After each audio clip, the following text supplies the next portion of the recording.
Praise the Lord.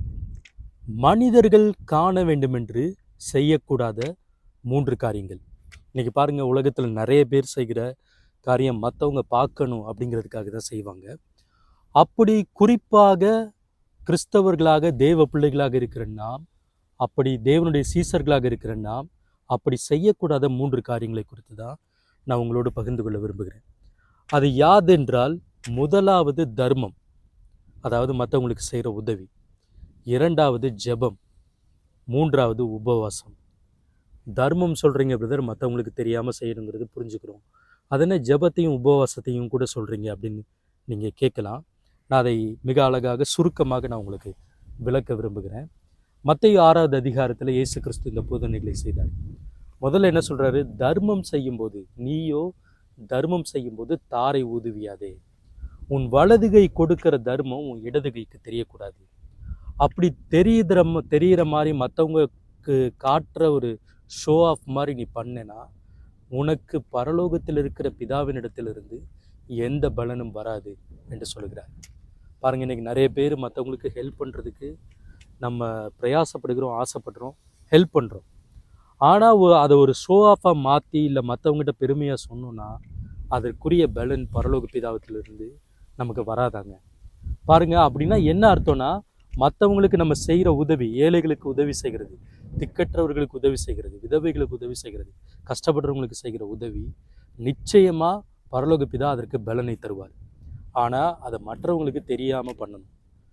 அந்த பர்சனுக்கு தெரிஞ்சால் போதும், யாருக்கு உதவி செய்கிறோமோ அவங்களுக்கு தெரிஞ்சால் கூட போதும், மற்றவங்களுக்கு தெரியணும்னு அவசியம் இல்லை. அப்படி செய்யும்போது பரலோக பிதா நமக்கு அதற்கான பலனை தருகிறவராக இருக்கிறார். சரி, 2வது நான் சொன்னது என்னது? ஜெபம். அதாவது மற்றவங்களுக்கு தெரிகிற ரீதியில் ஜெபிக்கக்கூடாது அப்படிங்கிறத நீங்கள் தப்பாக புரிஞ்சுக்காதீங்க. அந்த நாட்களில் பரிசேயர்கள் சதுசேயர்கள் என்ன பண்ணுவாங்கன்னா, சந்தை வெளிகளில் நிறைய கூடியிருக்கிற பப்ளிக் பிளேஸில் நின்று ஜெபித்து நான் ஜெபிக்கிறவன் அப்படின்னு காமிப்பாங்க. இன்றைக்கி பாருங்கள், ஒரு கூட்டங்கள் நடைபெறும்போது மற்றவங்க ஜெபிக்கணும்னு பிரயாசப்படும் போது முந்தி அடிச்சுட்டு ஜெபிக்கிற ஆட்கள் உண்டு. நான் எப்படி ஜெபிக்கிறேன் பாரு அப்படின்னு சொல்லி நிறையா வசனங்களை சொல்லி, ஏதோ அந்த ஜெபம் கேட்கப்படுவதற்காக இல்லை, நான் ஜெபிக்கிறேன் அப்படின்னு காமிக்கிறதுக்காக சில ஜெபிப்பதுண்டு. ஸோ மற்றவர்கள் பார்க்க வேண்டும் என்பதற்காக ஜெபிக்கக்கூடாது. அந்த ஜெபம் அதனால எந்த பலனும் நமக்கு வரப்போவதில்லை. இயேசு சொல்லுகிறார், அந்த பலனை நீ அடைந்தாயிற்று அப்படிங்கிறாரு. பிதாவினிடத்துலேருந்து அதுக்கு பலன் வரப்போகிறதில்லை அப்படிங்கிறாரு. இப்படிப்பட்ட ஜெபம் பப்ளிக் பிளேஸில் நம்மளை ஹைலைட் பண்ணுறதுக்காக ஜெபிக்கிறவர்களாக நம்ம இருக்கக்கூடாது.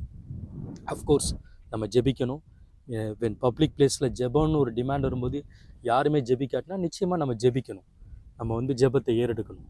ஆனால் நம்முடைய பெருமைக்காக ஜெபத்தை ஏறெடுக்கக்கூடாது. அது முக்கியம். 3வது நான் சொன்ன காரியம் உபவாசம். உபவாசமும் பப்ளிக்கில், அதாவது பெருமைக்காக நம்ம செய்யக்கூடாது. பாருங்கள், உபவாசிக்கிறவர்கள் என்ன பண்ணுவாங்க? சிலர் உபவாசிக்கும் போது முகவாடலாக காமிக்கிறது, எல்லார்கிட்டே சொல்கிறது நான் உபவாசம் இருக்கிறேன், நான் ஃபாஸ்டிங் இருக்கிறேன் அப்படின்னு சொல்கிறாங்க. அது கிறிஸ்து அப்படி செய்யக்கூடாது அப்படின்னு சொல்லுகிறார். மத்தேயு 6ல் மிக அழகாக எழுதியிருக்கிறார். நீ உபவாசிக்கும் போது முகவாடலாக இராதே அப்படிங்கிறாரு. நீ உன் முகத்தை கழுவி தலைக்கு எண்ணெய் பூசி ஃப்ரெஷ்ஷாக இரு. நீ உபவாசிக்கிறேன்னு மற்றவங்களுக்கு காண்பிக்கணும்னு அவசியம் இல்லை என்று கூறுகிறார். Of course when corporate fasting is there, everybody know it. எல்லோரும் கூடி உபவாசிக்கும் போது எல்லாருக்கும் தெரியும். ஆனால் தனித்து உபவாசிக்கும் போது நான் உபவாசம் இருக்கிறேன்னு மற்றவங்களுக்கு காண்பிக்கக்கூடாதான். அப்படி காண்பித்தா அந்த பலனை நீ அடைந்தாயிற்று என்று இயேசு கிறிஸ்து சொல்லுகிறார்.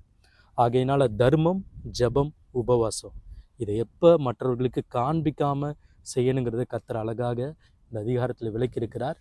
நாமும் அப்படிப்பட்டவர்களாய் தர்மம் செய்யும்போது கண்டிப்பாக யாருக்கும் தெரியாமல் தான் நம்ம செய்யணும். அதே போல் ஜெபிக்கும்போது பப்ளிக்கில் பெருமைக்காக ஜெபிக்கக்கூடாது. 3வதாக உபவாசிக்கும் போது நம்ம ஃப்ரெஷ்ஷாக இருக்கணும். உபவாசிக்கிறேன்னு மற்றவங்களுக்கு ஷோ ஆஃப் பண்ண வேண்டிய அவசியம் இல்லை. இதுவே இந்த நாளுக்கான உயர்த்தும் சிந்தனை. கர்த்தர் உங்களை ஆசீர்வதிப்பாராக. God bless you. தேங்க்யூ.